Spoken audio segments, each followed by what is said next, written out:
শরীর বন্ধ করার জন্য এই দোয়াটি পড়ে নিজের শরীরে ফুঁক দিবেন। দিন রাত 24 ঘন্টা আপনি নিরাপদ থাকতে পারবেন। মানুষ শয়তান, জিন শয়তান, খবিশ শয়তান, নাফস শয়তান, ইবলিশ শয়তান, সমস্ত শয়তানের হাত থেকে আপনি সম্পূর্ণ নিরাপদ এবং হেফাজতে থাকতে পারবেন ইনশাআল্লাহ। অনেক মানুষ আছে শরীর বন্ধ করার জন্য বিভিন্ন কবিরাজের কাছে যায়, বিভিন্ন ভণ্ডদের কাছে গিয়ে টাকা পয়সা খোয়া তারা কোনোভাবে কোনো উপকার পায় না। আবার আপনি কিন্তু নিজেই আপনার নিজের বাড়িকে বন্ধ করে রাখতে পারবেন। এটার জন্য আপনার কবিরাজের কাছে যাওয়ার দরকার নেই। আপনি কোরআন হাদিসের মধ্যে সব আল্লাহ রাসূল দিয়ে দিয়েছেন, আল্লাহ পাক দিয়ে দিয়েছেন। আপনি শুধু সেখান থেকে নিবেন, সেখান থেকে নিয়ে আপনার বাস্তব জীবনে আপনি আমলগুলো করবেন। আপনার ঘর আপনি নিজে বন্ধ করতে পারবেন।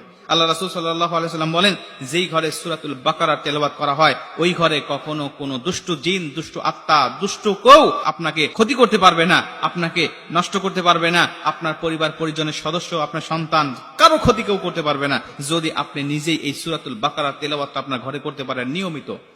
যদি আপনি নিজে না করতে পারেন প্রতিদিন, তাহলে কোরআনুল কারীমের এই সূরা বাকারা তেলাওয়াত আপনি বাজাবেন। আপনার মোবাইলে হোক, আপনার যে কোনো ডিভাইসের মাধ্যমে হোক, এই কোরআনুল কারীমের তেলাওয়াত আপনি শুনবেন।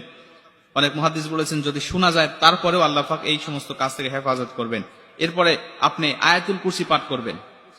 আয়াতুল কুরসি যে ঘরে পাঠ করা হয়, আয়াতুল কুরসি পাঠ করে যে ঘরে দরজা বন্ধ করা হয়, আউযু বিল্লাহি মিনাশ শাইতানির রাজিম বলে যে ঘরে দরজা বন্ধ করা হয়, ওই ঘর অটোমেটিক বন্ধ হয়ে যায়। বন্ধ মানে কিন্তু দরজা জান্নাত বন্ধ তা নয়, এটা দুষ্ট আত্মা, দুষ্ট জিন, ইবলিশ শয়তান, মানুষ শয়তান, খবিশ শয়তান, সমস্ত দুষ্টদের হাত থেকে হেফাজত করা, তাদের কাছ থেকে বন্ধ করে দেওয়া, এটাই হলো বন্ধ করার কথা বলছি আপনাদেরকে। আল্লাহ রাসূল সাল্লাল্লাহু আলাইহি ওয়াসাল্লাম আরো বলতেন, ঘরের মধ্যে কখনো ছবি মূর্তি রাখবে না। যে ঘরে ছবি মূর্তি থাকে ওই ঘরে দুষ্ট শয়তান, দুষ্ট জিন বসবাস করে ওর মধ্যে। এজন্য এই সমস্ত বিষয় থেকেও আমাদের বিরত থাকতে হবে।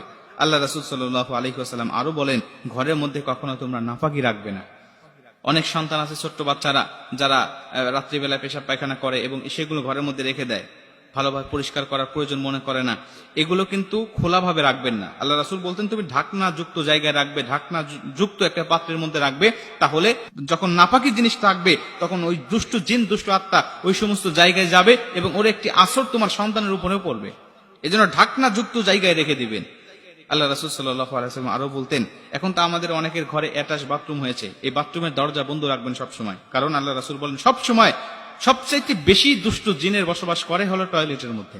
সবসময় আটকিয়ে রাখবেন। যখন যাওয়ার প্রয়োজন হবে আপনি অবশ্যই ইস্তেগফার করবেন, ভিতরে গিয়ে মনে মনে দিলে দিলে ইস্তেগফার করবেন এবং ঢোকার সময় বাম পা দিয়ে প্রবেশ করবেন এবং আপনার দোয়া পাঠ করবেন। বাথরুমে প্রবেশ করার যে দোয়াটা আছে এটা পরে তারপরে আপনার সেখানে প্রবেশ করবেন। এই সমস্ত বিষয়গুলো মেনটেন করবেন। এরপরে আপনি শরীর বন্ধ করবেন কিভাবে সেটা আমি শিখিয়ে দেই। আল্লাহ রাসূল সাল্লাল্লাহু আলাইহি ওয়াসাল্লাম প্রতিদিন তিনি শরীর বন্ধ করতেন। ফজর পরে এবং শোয়ার সময় তিনি দু হাতের তালুটা এভাবে প্রশস্ত করতেন। প্রশস্ত করে তিনি 3 কুল পাঠ করতেন। কুল আস-সালাসা, আরবিতে বলা হয় কুল আস-সালাসা, মানে 3 কুল। 1 নম্বর হলো সূরাতুল ইখলাস, 2 নম্বর হলো সূরাতুল ফালাক, 3 নম্বর হলো সূরাতুন নাস। এই 3টা সূরা পড়ে আল্লাহ রাসূল তার হাতের তালুতে ফু দিতেন এবং ফু দিয়ে তিনি পুরো শরীরে মালিশ করে নিতেন। আল্লাহ রাসূল বলতেন যদি কোনো মানুষ এইটা করতে পারে তাহলে যত বড় জিন হোক, যত বড় দুষ্ট আত্মা হোক না কেন, ওখান থেকে আল্লাহ পাক সম্পূর্ণ তাকে হেফাজত করে দেয়। এজন্য কোনো কবিরাজের কাছে যাওয়ার দরকার নেই। আপনার নিজেই কিন্তু এই সমস্ত বিষয়গুলো আপনি নিজেই নিজের রুকিয়া করতে পারবেন। আল্লাহ আমাদেরকে কোরআন হাদিস অনুযায়ী আমল করার তৌফিক দান করুন।